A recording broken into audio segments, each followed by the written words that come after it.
The Bible tells us what God loves. It also tells us what He hates. 7 things He calls detestable. And by the time we reach number 1, you'll understand that God takes words seriously because they reveal the heart behind every action.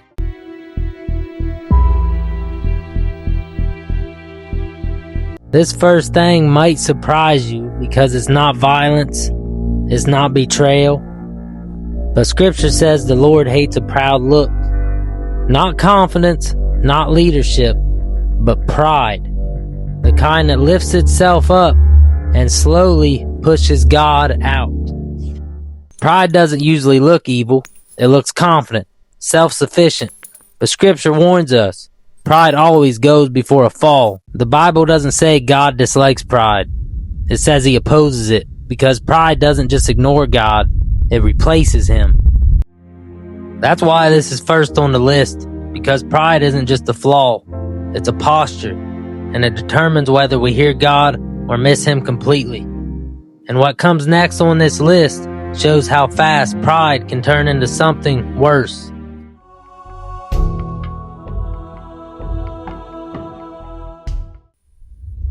The next thing on our list feels small, but it isn't.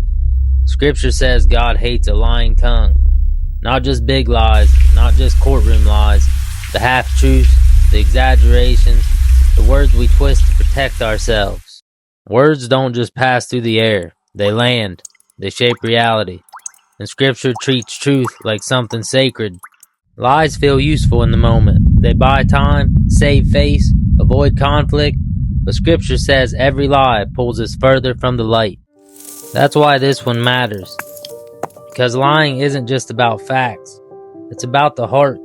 And what comes next on this list shows what happens when lies turn into intention.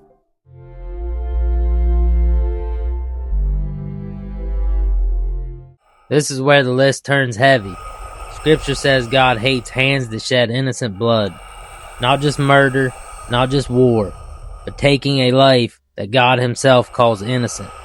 And this isn't just what happens out there.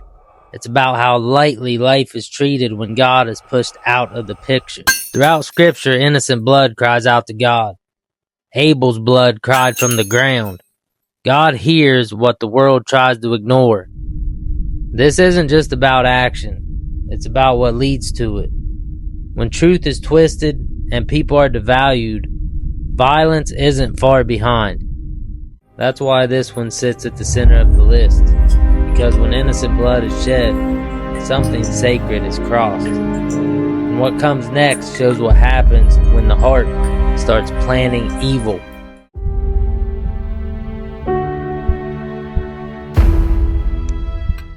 If we're honest, most sin doesn't start with action. It starts here, in the heart, before anyone sees it, before anything happens, before a word is spoken. This isn't about mistakes. It's about planning. Scripture says that God hates a heart that plots evil. Because once sin is planned, it's already halfway chosen. God doesn't just look at what we do. He looks at what we intend. That's why this matters. Because long before sin reaches our hands, it lives in our heart. And what comes next on this list is what happens when those plans finally turn into action. If this list is hitting your heart, make sure to like and subscribe and keep spreading the kingdom. God bless.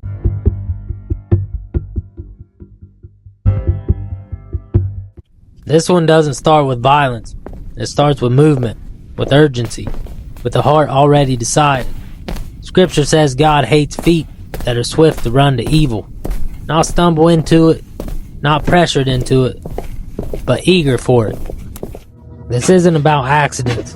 It's about direction. A heart that already chosen, and feet that follow.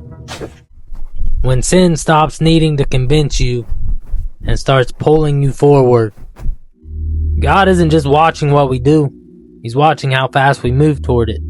Because speed reveals desire, and desire reveals the heart. And this is where the mouth does more than just lie. Because what comes next turns words into weapons.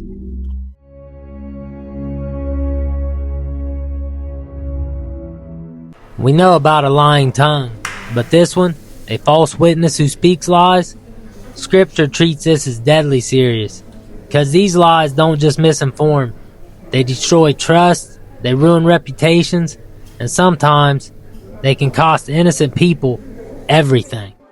In the Bible, words aren't neutral. God speaks and worlds are formed. So when we speak lies on other people, we're not just bending truth, we're using something very powerful in a destructive way. A false witness isn't always someone making things up. Sometimes it's truth with pieces missing, a story told without love, a detail added for effect, a version that makes you look right and someone else look guilty. And if we're honest, this one might be one of the easiest sins to justify. I was just venting. I was telling my side. People need to know. But God doesn't measure lies by how reasonable they sound. And when lies are spoken as truth, they don't just hurt people. They oppose who God is. And here's the part most people miss. False witness doesn't usually end with one lie. It spreads. It moves from person to person. It creates sides. And before long, what we started as words turns into division. And that's exactly why the final one on this list is so serious. Because it's what lies are designed to do.